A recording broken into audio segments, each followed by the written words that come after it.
Chris, first of all, what brings you back to Columbus? I wanted to come and clear up some of the misinformation, and I also want to bring some harmony between me and the community. You know, it's very heartbreaking to see a lot of the headlines, and I think there was, literally in my speech, I talked about be careful of what you read in the news because they're meant to get attention, and I didn't expect that it would literally happen to me. So I'm here to set the record straight. What was the message you were going for in your speech that may be now overridden by? Yeah, my message was around financial, emotional, and spiritual freedom, right? And then I gave an example of each of the three. Around financial freedom, I just said, hey, if you want to be a great investor, take a look at this new asset class. It's called Bitcoin. I didn't say go buy it. I just said it's misunderstood. It's worth taking a look at. For emotional freedom, I said, hey, singing is really underutilized. And for spiritual freedom, I said, you know, setting intentions is really powerful.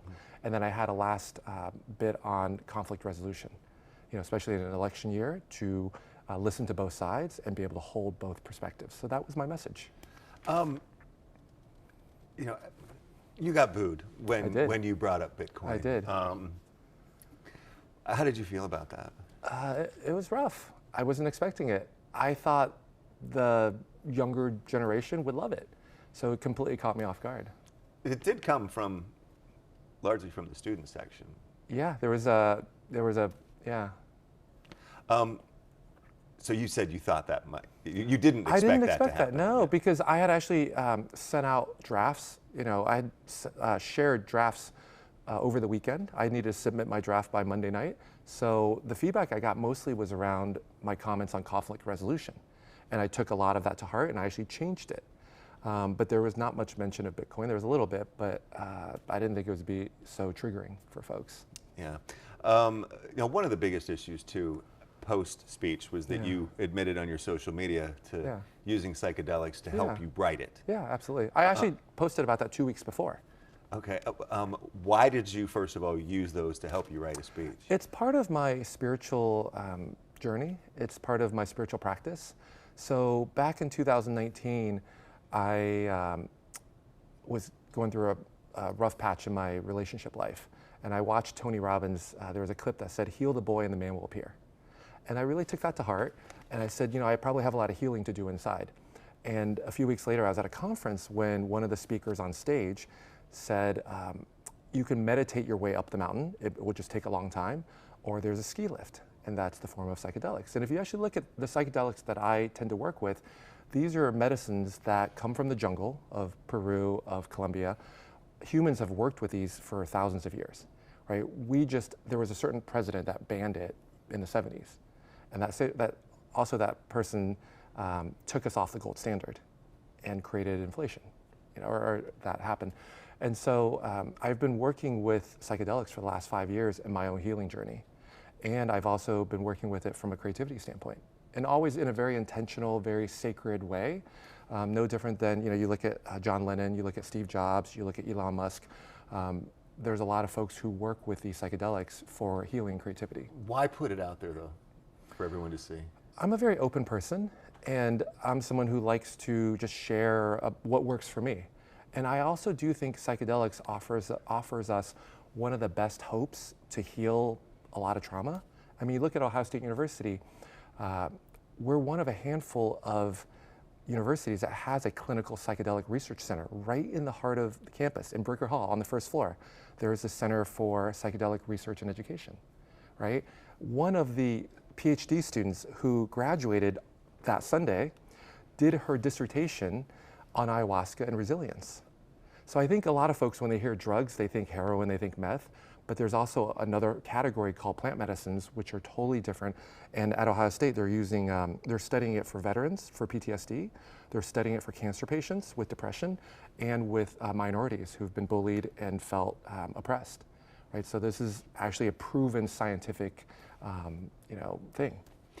Looking back on it with hindsight, you know, how do you feel the speech went?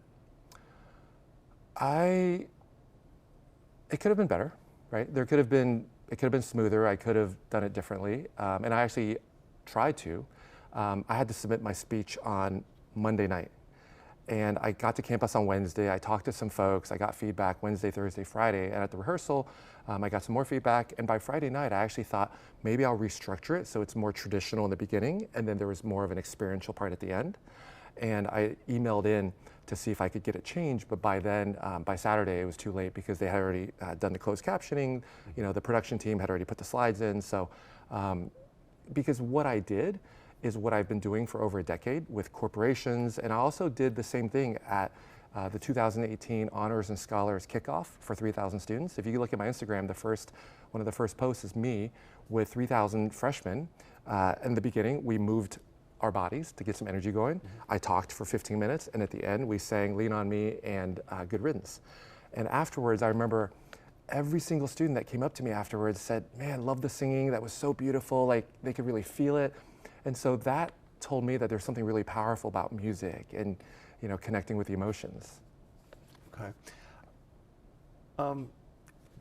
Do you have any regrets about anything about the speech?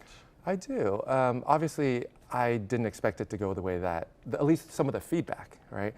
I thought people would receive it really joyously because I wanted it to be a celebration, which is why I spent so much time working with my music team to create the music that was meant to be uplifting, because as you know, music and the beat, like I thought it would be just happy vibes and people would be praising how beautiful and how innovative it would be.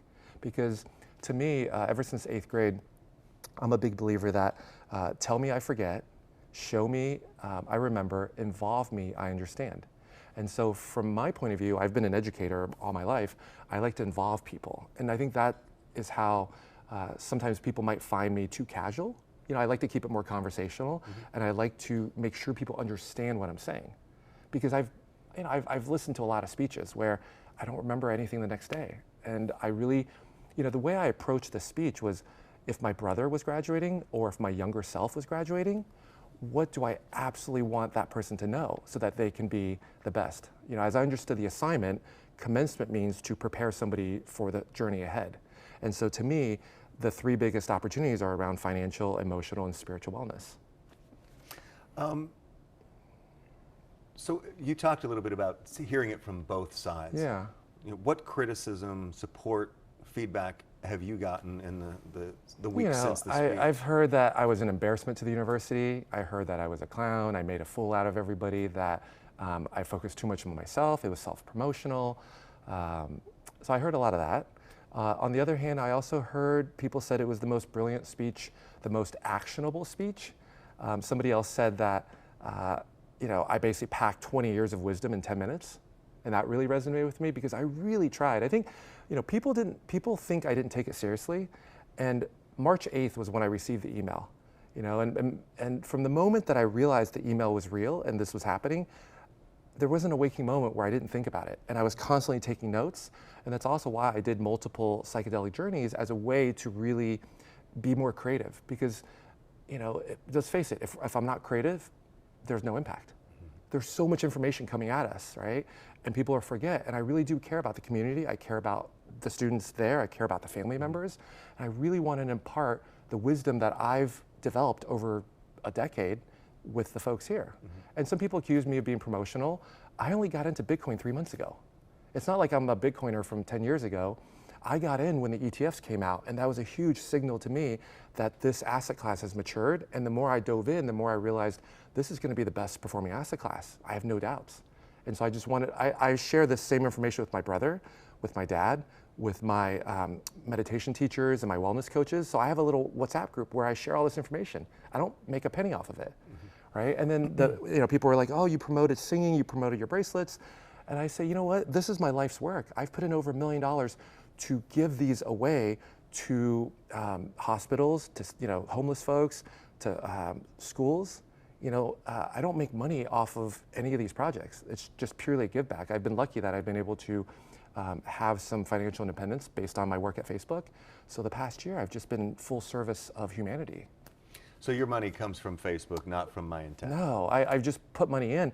I mean, the irony of it is, I am giving away over $1 million worth of bracelets to this community, and people are calling me promotional, right? I really want people to have this because I know the impact of having that word on someone's wrist when the going gets tough and they're reminded that they have resilience, that they are strong, that they are enough, that they're worthy. You know, part of the problem we're in is people don't feel worthy and they don't feel enough, so they go into retail therapy. They buy a bunch of stuff they don't need. What's your word? This one right now is the word bamboo. And I'm wearing the word bamboo because bamboo, it takes 5 years to grow 3 inches. And then overnight, it goes 30 feet. And when you're in those 5 years, you might think nothing I'm doing is working, right? But it's just a reminder to have patience and to just keep doing the work. And for me, my philosophy over the last 10 years is just put seeds out. Just keep planting seeds, do good work in the world, and don't worry about, you know, the outcome because it's out of my control. But the only thing in my control is putting more love, putting more joy, putting more healing into the world, and it'll come back and it'll make the world, you know, it'll be a world that I want to live in. I guess, has OSU communicated anything to you post-speech? I'm in touch with a couple of staff, just very, not anything officially, no. A lot of them were, actually a few of them were on vacation last week. So post-commencement, I think several of them just took some time off, as you can imagine, at the end of the school year. How has this episode affected your life? It's allowed me to practice a few skills that I didn't think I would ever have to practice. It's allowed me to practice resilience, right? Getting booed in front of 70,000 people, it's not an easy thing. It's, you know, people, all the hate mail that I'm getting. Practicing, you know, they say, love thy enemy, right? I never thought I'd practice that, but now I get a chance to, you know, people, and what's really interesting is some of the hate mail that comes in, I usually say, hey, I'm really sorry you feel this way. Would you tell me more? And it quickly turns into, oh, I didn't mean to be so rude. I just had a bad day. I didn't sleep all week, blah, blah, blah. And by the end of that conversation, there's actually a harmony. And so not every single conversation, but a lot of them have actually gone from very angry to actually we're in dialogue. And there's more a sense of peace now. And so that's also why I came this weekend, is because I wanted to bring more harmony into the world. You know, my speech was not meant to be divisive. My speech was not meant to be polarizing. I'm sorry that it turned out to be, but that's not the intention, right? And so I'm willing to do whatever it takes to bring the harmony back in. And I think that's all I have. Are you still a proud Buckeye? I love Buckeyes. I'm absolutely a proud Buckeye, and that's why I'm here. I mean, it takes guts to come here. People told me not to come this weekend. Literally, like, people are like, no, you're not wanted here. Like, I'm like, no, but I have to come. And I think sometimes some of the criticism I got was, oh, you didn't, you know, give us any wisdom, right? And I was like, I didn't give you wisdom, but I showed you wisdom, right? I showed you authenticity. I involved you in authenticity. I involved you in being different, in walking to your, you know, own path. Yeah. Right? I'm demonstrating courage because I'm under fire. You can see all the headlines, right? There's no hiding from it. But instead of me ducking in a corner and being like, my life is over, I'm leaning into it saying, hey, you know what? This is just an opportunity for me to practice different skills. And that was part of my message, right? You can't learn forgiveness unless somebody's wronged you. You can't learn tolerance unless people have different perspectives. And so I just see this as just another chapter in living my truth.